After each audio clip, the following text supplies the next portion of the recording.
ஊத்தங்கரை காவல்துறை சார்பில் உலக மகளிர் தின விழிப்புணர்வு மாரத்தான் ஓட்டம்.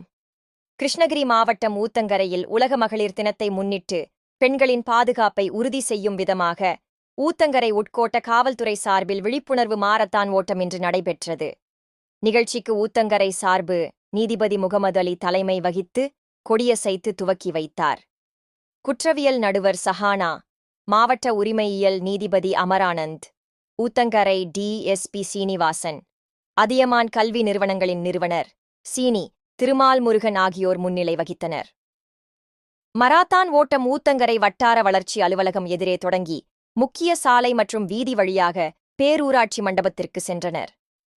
இதில் அதியமான் மகளிர் கல்லூரியைச் சேர்ந்த மாணவிகள் மற்றும் வித்யா மந்திர் கல்லூரியைச் சேர்ந்த மாணவிகள் என 500க்கும் மேற்பட்டோர் கலந்து கொண்டனர். இதில் முதல் 10 இடங்களை பிடித்த மாணவிகளுக்கு சிறப்பு பரிசுகள் வழங்கப்பட்டது. இதில் காவல் ஆய்வாளர்கள் ஊத்தங்கரை முருகன், கல்லாவி ஜாபருஷேன், மத்தூர் பத்மாவதி உள்பட பலர் கலந்து கொண்டனர்.